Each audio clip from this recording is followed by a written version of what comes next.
some picnic spots here. Rather pleasant spot for a feed.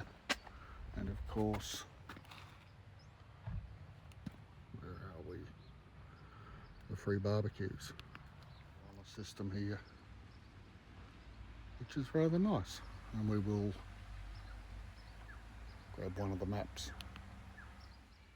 And as ever, caution. Okay, we've had a look at the map. We're going to get walking. Come with us. And away we go. Quite a pleasant morning now that the sun's up. There was quite a reasonable frost this morning. Pipes were still working, so it wasn't that cold. But it was fresh. Of course, we will have yet another attempt to see the ever-elusive Tasmanian platypus. There you can see the frost on the grass. So it's quite nippy around the legs in the shade. Wander in and try and find the Gondwanan area. A little bit of education there for those that don't know. To enter the fernery. And so, across this bridge and walkway, and you can see the ferns up there. As we come out of the fernery, there's an open area with an old-fashioned wood barbecue and picnic table. Let's continue on towards the Tasmanian area, Lakeside and North American areas. Hello chooks. There's a few of them there grazing across the hillside. They seem quite at home here. In the background there's some deciduous trees that are still bare. It is August. But we have some evergreens in the front and an explanation panel. The Wallamai pine.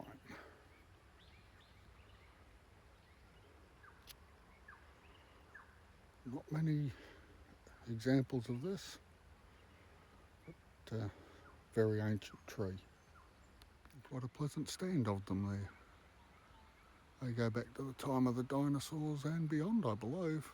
A patch of them were discovered in the Blue Mountains National Park and saved before a bushfire wiped them all out. We have here a Tassie Blackwoods, I believe. They have them at home. They're really good stock feed. And they're legumes, so they're bringing nitrogen down into the soil. It does seem to be my lot to be walking uphill a lot whenever I go to a garden. You see here the thing that threw the white settlers when they first got here is that the trees lose their bark but keep their leaves, which is of course direct opposite to what happens in the far northern hemisphere where a lot of the convicts and settlers and troops came from. It's a really extreme version of the shedding that occurs with these eucalypts. Not all species, but a lot of them. It's a really impressive specimen of manna gum. You see the shedding of the bark. She's huge. Now in the Tasmanian alpine areas, and you can see there low, scrubby, heathy stuff, plus a few larger eucalypts. And we go for a walk through there. You see lots of little shrubs, as befits an alpine area, but some higher ones as well that grow where there's enough light. And there's a rather nice picnic spot here for looking back down over the valley. Back that down there is the lake. And the other bit we saw was just a runoff pond. We'll work our way down there eventually, I guess. The alpine region.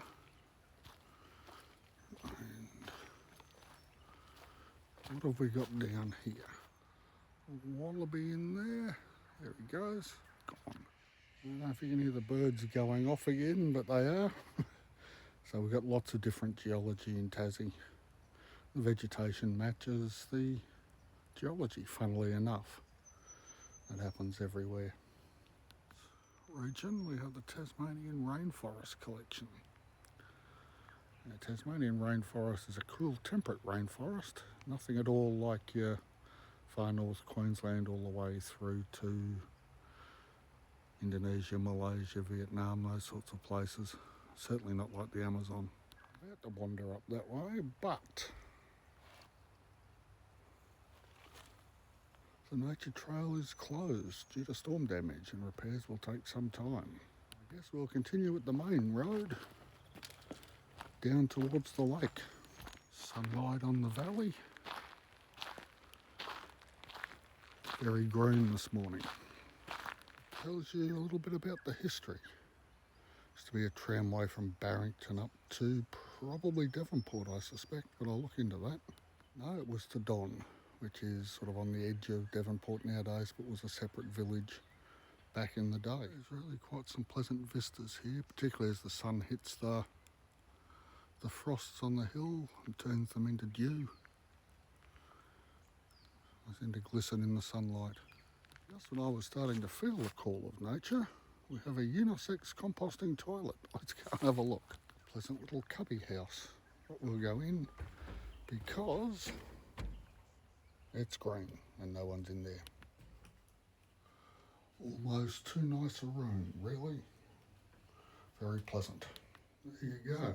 Don't drop your dog poo bags into the composting toilet. It is your dog and your responsibility to take the bag away with you. Highly recommend, would use again. Now there's an interesting sign. So we're heading off from Tasmania into the European species. We'll do a quick scan across here and you can see this is definitely the European section. Nearly everything is naked, as in it's dropped its leaves for winter and has yet to bud burst for spring. You will notice the metal guards around the bottom of these trees. Wallabies have a tendency to strip the bark off them, which doesn't do them any good. In fact, it kills them. The lake, which is always a highlight of waterway. We might see a platypus. Who knows? If I just stand still for a minute, we are starting to get a lot more bird song,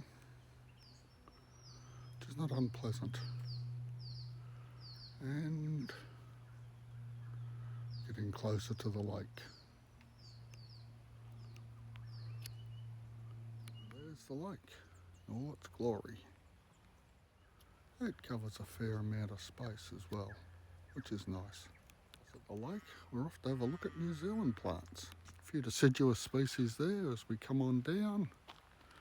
But then as we get to the end of the walkway, there's a gate. Let's go down and have a look. So we will. Reasonably quickly flowing creek.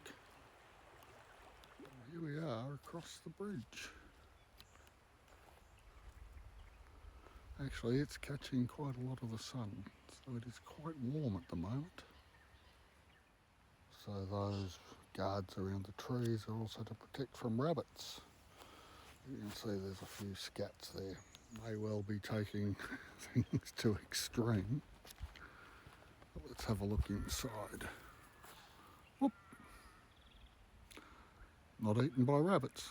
Reason this part is fenced off as well.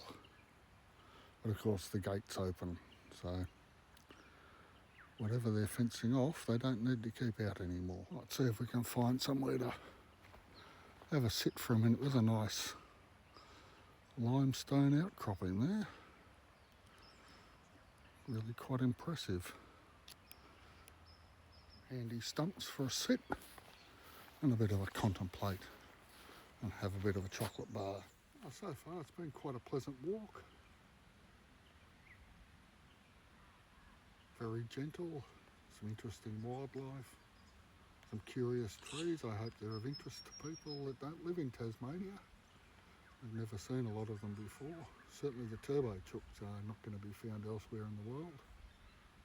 And neither will those particular sorts of wallabies, but we've seen wallabies on probably 3 or 4 walks now. So it's always part of the fun. And the bird song, there's lots of bird song, which is always nice, quite comforting. Becomes like a soundtrack to your life in this part of the world. It's a bit of a stroll. Let you see the background. Quite an impressive little spot. Very pleasant. Good place for food. Would highly recommend it. Rather kookaburras in the background, hopefully. A little bit of a cul-de-sac off to the side. We'll wander back to the main path. Back out through the gate. And back up the hill to the main path. Hillside in front of us is the back side of that limestone outcropping we saw from the New Zealand area. Turbo trucks. When they take off in a hurry. But like I say, these ones are used to people, relatively. And are not terribly bothered by us. Little seat here next to the upper arms of the pond. See the stuff on the other side reflected in the water.